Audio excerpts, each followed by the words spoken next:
So hello friends, I hope you all are doing very good. और आज हम लोग काफ़ी ख़ास मुद्दे पे बात करने जा रहे हैं। Today's topic is very very important regarding entrance examination which is going to be held in October, PhD entrance specifically university of Hyderabad JNU।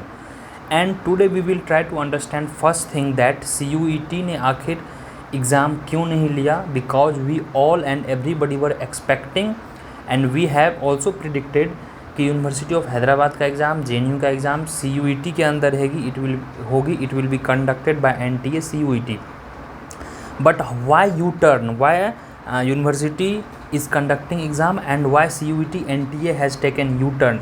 So first thing this we will understand, and second we will understand what are the real approaches to start the journey of PhD preparation University of Hyderabad. So I would request you to please watch this video till end, otherwise you are going to miss very very important keynotes. So chalo, let's start. Let's understand the first thing. During I think June, last of June, CUET had said कि we are ready to take the exams and we will assist you in preparing the questions paper of University of Hyderabad, so you guys can take your own exam. But somehow we got a talk and conclusion reached कि University of Hyderabad JNU ने अपना proposal भेज दिया है NTA के पास, and all the university requested to club together, or NTA or NTA that is under CUET exam should be conducted for PhD. परंतु क्या हुआ, कि NTA को काफ़ी ज़्यादा काम है। एवरी 3-4 मंथ्स पे इनको IIT का एग्ज़ाम लेना रहता है, IIT एंट्रेंस जो होता है मेंस का, JEE का, फिर उसके बाद आपके UG के अभी तक एग्ज़ाम नहीं हुए हैं। Today is 25 August, till 30 there is UG exam. फिर ऑफिशियली 11 सितंबर तक PG का एंट्रेंस होना है, but I have doubt till entire September. फिर इनका नेट JRF होगा लास्ट वीक ऑफ सितंबर में, फुल्ली पैक्ड है। एंड इन बिटवीन ये लोग कुछ कुछ एग्ज़ाम कंडक्ट करवाते रहते हैं। तो दे हैव सरेंडर्ड कि अब हम लोग शायद एग्ज़ाम नहीं ले पाएंगे। PhD की इतनी यूनिवर्सिटी है, मिनिमम 2 मंथ्स लग जाएंगी। अगर अक्टूबर में ये प्रोसीजर स्टार्ट ही करते तो टिल दिसंबर इनका admission, withdrawal, opening window, correction window वगैरह वगैरह चलता रहता। To avoid this all delays this year we are hopeful and we are sure, not 100% sure, we can not be 100%, we can presume probably next time से NTA ही exam लेगी for sure. परंतु this time university of Hyderabad is taking exam because of this reason what I told you, it will take its own exam. Second clarification जो कि काफ़ी important है, people are still confuse कि सिर्फ science वालों का form निकला है या सब का फॉर्म निकला है। As I have made the video, जी हाँ, सारे का फॉर्म निकल चुका है। ड्यू टू टेक्निकल ग्लिचेज अभी स्टार्ट नहीं हुई है फॉर्म अप्लाई करना, 1-2 दिन में स्टार्ट हो जाएगी। यू कीप चेकिंग वेबसाइट, मैं आपको लिंक दे दिया हूँ। HCU ऑफिशियल जो वेबसाइट है, होम पेज आप चेक करते रहें, मैं डिस्क्रिप्शन में लिंक दे दिया हूँ। और आप टेलीग्राम लिंक भी ज्वाइन कर लें, I have given the link below, you please join the Telegram link. After that you will not miss a single notifications or updates regarding HCU, JNU, CUET, any exam, PG entrance exam, PhD entrance exams, CUET, UG entrance exam, NET JRF exam, any academic exams. I am 100% sure you will not be missing anything. हाँ, तो now start the preparation. First of all, you should look at the syllabus. If you are writing for JNU entrance exam, then syllabus is given. I have already uploaded yesterday video, full video, details video, syllabus का, number of seats कितने आए हैं, क्या क्या eligibility है। Similarly for HCU you can look at prospectus of last year, similarly रहेंगे last years के prospectus देख लेंगे आप HCU के, मैं उसका PDF अपलोड कर दूंगा, आप टेलीग्राम लिंक पे ज्वाइन कर लेंगे। और जो रियल प्रोस्पेक्टस है वो भी 1-2 दिन में रिलीज़ कर दी जाएगी। By that time you will get to know कि नंबर ऑफ़ सीट्स क्या है, एलिजिबिलिटी क्या है, वगैरह वगैरह क्या है। But if HCU is taking the exam, then whole thing depends upon the trend of past year paper. So you must start solving past year paper, be it science stream, be it arts stream, be it social science stream, चाहे वो economics का हो, polity का हो, history का हो, geography तो नहीं, आर्ट साइंस है यहाँ, फिजिक्स का हो, केमिस्ट्री का हो।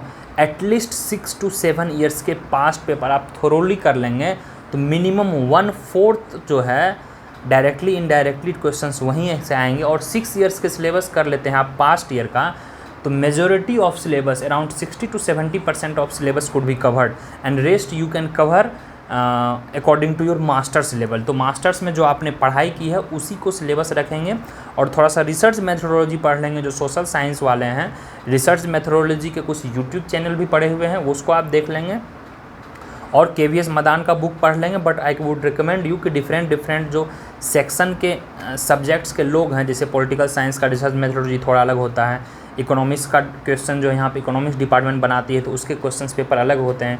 जैसे I come from economics background, I am pursuing PhD second year university of Hyderabad, तो I can guide you for PhD university of Hyderabad, keep updating. I will be also solving past years paper भी हम लोग कुछ solve करेंगे। मैं देखूंगा अगर there is highly demand कि पास्ट ईयर पेपर कैसे सॉल्व किया जाए, मैं एक दो आपको लाइव भी दिखाऊंगा कि पास्ट ईयर पेपर कैसे सॉल्व करते हैं HCU इकोनॉमिक्स PhD का। That I will be guiding you once notification is out and everything released. तो मैं करूँगा इसको, मैं सितंबर में करने का सोच रहा हूँ। End of September we will start because exam will be by October, last October को एग्ज़ाम होगा। I think after Diwali most probably 20 to 30 October के बीच होगा टेंटेटिवली, क्योंकि आपका टिल सितंबर तो नोटिफिकेशंस फॉर्म भरने के रहेंगे, फिर एडमिट कार्ड आ जाएंगे तो फिर अक्टूबर में एग्ज़ाम ले लिया जाएगा। So this was the thing. So first and foremost thing start with the past year paper. JNU का भी वही करना है, JNU EE है, JNU का तो सब कुछ दे दिया है, डिटेल एलिजिबिलिटी क्या है। EWS और जनरल के लिए 50% अगर आप मार्क्स रिटर्न में लाते हैं तो you will be qualified for interview. Viva के लिए आपको क्वालिफाई किया जाएगा। PWD ST SC OBC में आपको 45% लाना है तो you will be qualified for viva and what ever called interview. But HCU में ऐसा नहीं है। HCU में I think cut off criteria होता है, लास्ट टाइम भी वही हुआ था। कट ऑफ कोई ज़रूरी नहीं है, आउट ऑफ अगर इकोनॉमिक्स में जैसे 70 मार्क्स का एग्ज़ाम होता है तो अगर 30 कट ऑफ जा रही है तो 30 आएगा, doesn't matter how much you are scoring. अगर 70 में 60 कट ऑफ जा रहा है तो 60 पे वो लोग बुलाएंगे। 35-50% वाला रूल यहाँ पे नहीं है। It varies department to department, some departments call ever 50% वाला रूल, सम फॉलोज दैट। और इंटरव्यू आपका 30 मार्क्स का होगा, 70 मार्क्स का रिटर्न होगा गाइज। तो यह था कुल detail about university of Hyderabad का PhD का अप्रोच कहाँ से स्टार्ट करें। तो फर्स्ट एंड फॉरमोस्ट अप्रोच जो होगा आपका पास्ट ईयर पेपर, उसको देखना है। पास्ट ईयर पेपर ही मेन है, उससे आपको ट्रेंड एनालिसिस पता चल जाएगा। उसके बाद सिलेबस को गो थ्रू हो जाए और मास्टर्स के जो भी सिलेबस आप कवर किए हुए हैं UGC लेवल को उसको आप कर लेंगे। नेट JRF का सिलेबस एटलीस्ट तो कवर होना चाहिए। और जिनका JRF नहीं है they are also allowed to write the exam. जिनका नेट नहीं है they are also right to allot the exam. Already I have yesterday uploaded the video around 15 to 16 science subjects हैं जैसे, जिसमें पीपल आर एग्जेम्प्टेड। एग्जेम्प्टेड का मतलब होता है if they can not clear entrance exam they can go for interview directly via JRF category, but for them they have to also apply. आपको apply करना ही पड़ेगा फॉर्म, बट आपको उसमें लिखना पड़ेगा कि मैं JRF क्वालिफाइड हूँ, सो मुझे रिटर्न निकालने की ज़रूरत नहीं है। इन केस रिटर्न में अगर आपका नाम नहीं आया है तो आप JRF कैटेगरी से डायरेक्ट इंटरव्यू दे सकते हैं। अगर आपका रिटर्न में भी नाम आ गया है तो फिर आप रिटर्न की तरफ से दे सकते हैं, इट्स अप टू यू। और JRF कैटेगरी से डिफरेंट मार्क्स है, जैसे कुछ सब्जेक्ट्स ने JRF का 50 मार्क्स दिया है, किसी ने 40 मार्क्स दिया है, तो you can check it out. Just watch my previous videos, I have just uploaded yesterday itself. You please go to my channel, go to the videos section and जो कल या परसों वाला वीडियो है HCU PhD नोटिफिकेशंस आउट, उसमें मैंने सारे कुछ डिटेल से बना दिया है गाइज। तो it was all about HCU PhD notifications and updates in case of notification comes and all.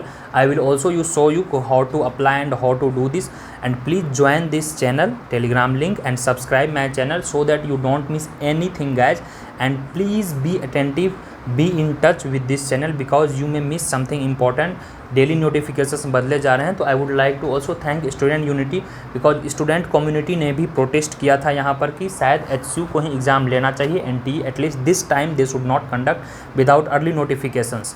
तो अर्ली नोटिफिकेशन भी नहीं दिया और वो मजबूर भी थे, अदरवाइज NTE ही लेती। तो thanks to student community also who has supported students unity and who has also raise the voice against this abrupt decision कि शायद NTA को भेज दिए हैं यूनिवर्सिटी लोग, but thankfully university of Hyderabad is taking exam now, it's very sure, so you should prepare very hard, all the best. 2 months are almost left for the exam now, every grey area is clear, everything is black and white. आपको past year paper काफ़ी अच्छे से करने हैं, syllabus को करने हैं, keywords को सारे गूगल करने हैं, नोट्स बनाने हैं, 2 month काफ़ी है, और रिसर्च एप्टीट्यूड को हल्के में नहीं लेना है। I will be keep guiding you as I have been observing and guiding you for PG entrance exam CUET, similarly I will be doing HCU also. तो guys, stay tuned and please share and subscribe this channel. Thank you. It really motivates me. It really gives me, you know, more interest and more motivation to produce quality video if there is any information gap, so that I can fill you. And my aim is to bridge the gap between the information of admin and administration and the real students who is working hard. So I wish you all the best. Please stay tuned guys and see you soon in the next video. Bye bye. और please मैंने जो बताया वो सारे dates, सारे tricks, सारे जो वो हैं क्राइटेरिया, वो आपको नोट करने पड़ेंगे, नोट कर लें। फिर हम लोग मिलते हैं अगले वीडियो में विथ न्यू अपडेट्स, ठीक है। तो I hope you like it. चलिए, please share to your friends if you found it fruitful to them also. And if I have missed something, so you can ask in the comment section below. I am ready to reply. I will be replying you within few hours so that your doubt gets clear. So see you soon in the next video. चलिए, bye bye, all the best.